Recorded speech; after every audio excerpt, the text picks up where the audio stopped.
So I had asked you three questions. The first question which I asked was whether the size of the wafers also is obeying the Moore's law. The obvious answer to this is no.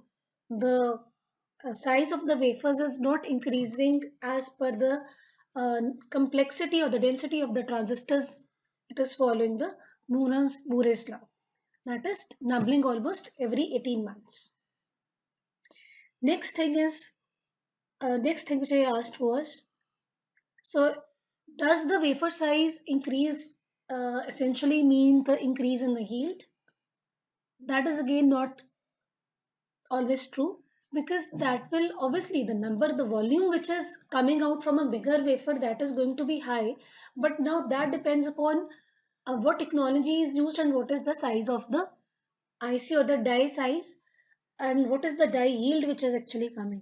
So that is a lot dependent upon the designer skills as well as the technology, fabrication technology which is being used. Okay. So if I come to that, roughly I can just tell that let's say we have a wafer of 300 mm. Okay. Now if we are going to have a, a die size of 1 mm square on that is too small. So I think the number would be sufficiently large. So we can expect a very good number, which is actually expected. But then we are expecting the technology, fabrication technology, if that is perfect, if the uniformity is there throughout the wafer. So assuming that we can expect something roughly around, you can say 70,000, I guess. Something roughly it is just that number. And if the die size is somewhere around 20 into 20 mm square, then we can have around 145, 146. Again, assuming that there are no defects in the wafer, and though no manufacturing defects would be there when the die is manufactured. So no loss is there in the process of cleaving and scribbing. That is when we are going to get the individual dies from the wafer. So that is lot dependent upon the processes and the size of the die. Next interesting question which I asked you was, I don't know how many of you have actually thought about it. Why your wafer is always round? No, the wafer is always round because the process which is used for getting these wafers is called the Lasky growth method, which is a silicon melting method in which there is a mechanical rotation in the opposite direction, that is clockwise and anti-clockwise, which makes the this wafer round. Second thing is, it is also required from the uh, point of view that we have a uniform wafer, because normally if we have a square or a rectangular kind of wafer, the heating process, in during that, the corners they are expected to heat a little early, so that would be creating uneven wafer surface for the dies, and hence non-uniform dies would be created. So these are the two reasons why your wafers are round and the dies are always square or rectangular, because again this is an automated process how to create that is the process to create the dies on that is normally following the straight line pattern. So it can be different shapes as required, but generally it is a straight line shaped structure. So that can be rectangular, that can be square. So let's move on. Now coming to the recurring costs, now as I told you, the recurring costs, they are variable. Now they will depend upon first what is the cost of the die, their testing and their packaging divided by the yield. Now when I say yield is the ratio of number of good chips to the total number of chips which are expected to be made from the wafer. For example, I can make 100, if I distribute it area wise by whole wafer, if that is divided uniformly into the uniform sets of this your die size, total number is what we are expecting theoretically, that this is the possible if we cover the entire area. But due to the defects which are present, that those may be the manufacturing defects, the fabrication defects, or the material defects, what actual number we are getting, that gives me the measure of the yield, and that is generally measured when I talk about chip. It means it is after your packaging. Chip means your complete chip is there. Okay, now coming to the individual parameters. Now this cost of die, that is cost of the wafer into divided by dies per wafer, divided by dies per wafer into die yield.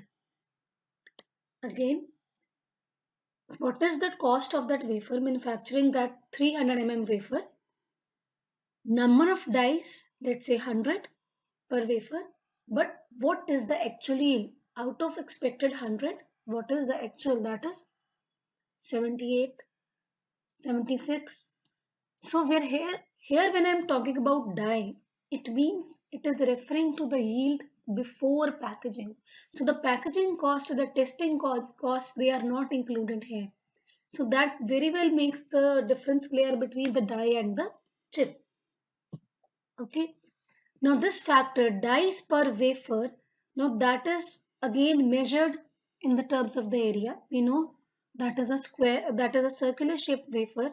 So this is the total area which is available to me. Okay. Pi r square. That same formula it is being applied. Divide by the size of the die, that is die area. That is simply dividing into how many subunits I can divide the bigger area minus this factor. Now what is this factor giving me? Pi into wafer diameter, that is d under root into the die area. Now this is actually called the perimeter loss. Let's understand what is this perimeter loss. So if let's say this is your, these are two wafers, two figures which are showing two different wafers, each having different die size. So here the die size it is bigger, okay, and here the die size is smaller, each indicated by a smaller square. Now if we refer to these areas on the edges, I will not be able to get the complete die on these edge areas. In this left hand side figure I have shown it in the blue shaded regions. So these regions, they are not usable for me and for the designer from the design point of view, because my die is not getting completely set up in that particular area. Part of that is cut due to the shape. So that is called the perimeter loss. Similarly, in this figure, it is indicated by these bold lines which are there on the edges. Okay, I'll just try to show it here. So these, even this, sorry, not this, but this. Similarly, coming to this.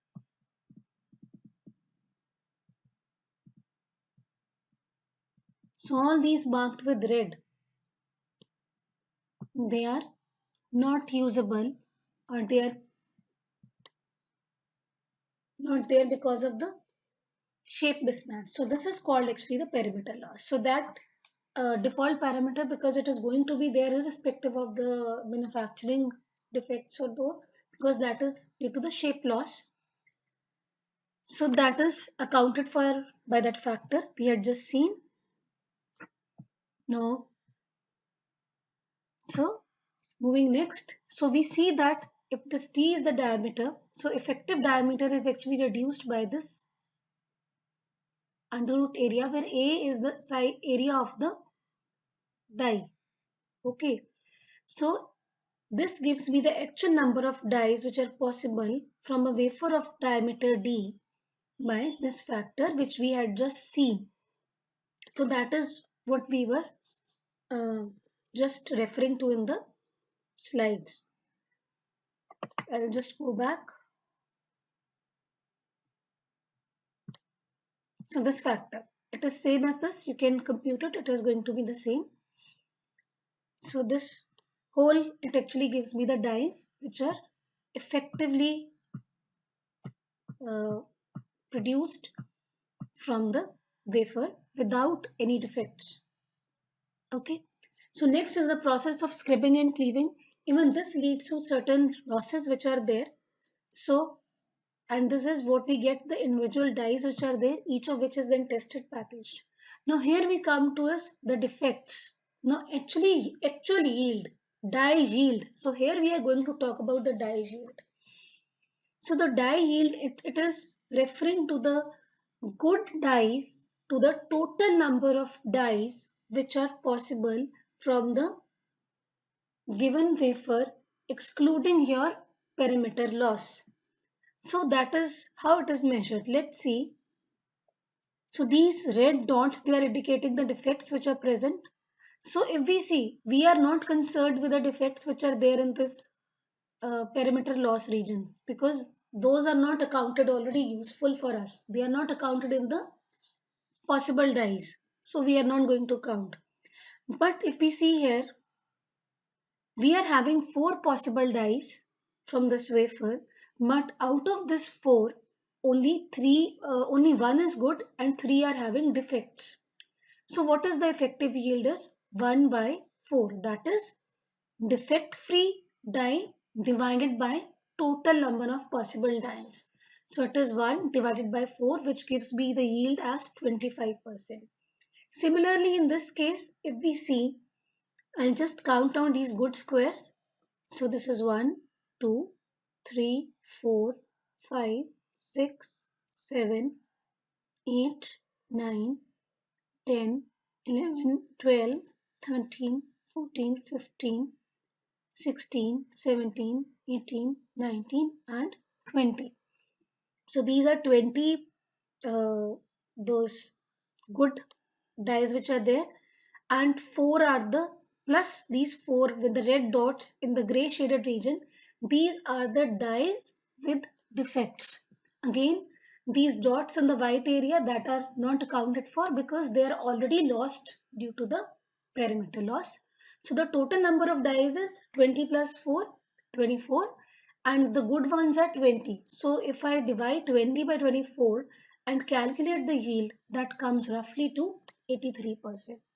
So this is how your dye yield is computed, and it is roughly given for any particular wafer. Now see, here we are comparing only, calculating or comparing only small number of dyes per wafer, but actually it is large number of dyes. Just as I gave you example that on a 3 mm wafer, I can have as high as 70,000 dyes depending upon what is the dye size. So there we will not practically be able to count. So we have a rough measure of the dry yield, which is given by 1 plus defects per unit area into the dye area divided by alpha, and this is raised to power minus alpha. So this is actually giving me the rough measure of what is the dye yield, and alpha here, it is a factor which depends upon the complexity of the manufacturing process which is used for dye.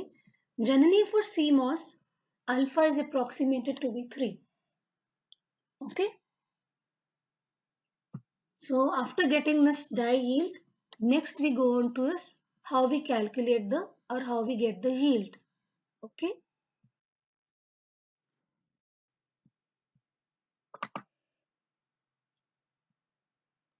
Okay, coming to solving it for the yield in the terms of the number of the good chips or the point defects. So yield can be expressed as the ratio Ng by N, when Ng is number of good chips. Though I told you that chip and die, they are little different because chip includes all the packaging and pin details, whereas die means it is a only the area which is demarcated. The packaging details are not added to it. Okay. So this actually expresses the probability of the defects Ng by N. It expresses the probability of the defects ruining a good uh, die. Okay. So if we try to express this ND, that is the number of point defects on the wafer, in the terms of the defect density, that can be expressed as defect density, that is rho D into the area of the wafer. Okay, and for large wafers where the diameter of the wafer is very large as compared to the area of the die, we can just approximate. You should remember this under root a, that is expressing factor expressing that comes from the factor expressing the perimeter loss. So that is approximately equal to the d square. So it is just an example that from a 300 wafer size, if you have to find the or you have to cut the dies of 1 square, so in that case the loss, the perimeter loss would be very small, and it is roughly equating is equal to d square only. And this ratio N by N, that is number of point defects on the wafer to the total number of possible uh, dies from the wafer, that is roughly equal to rho d into A. So the yield actually it can be expressed as e raised to power minus rho d. This d is a, you should remember, it is a subscript. So rho d, it is expressing the density of the point defects into A, where A is the area of the die. Okay, so that this gives the good measure of the good dies which can be obtained from the large size wafers. Okay, so this is an approximation just to see that what kind of yield we are expecting from the wafers and how it depends upon the die area in comparison to the wafer area.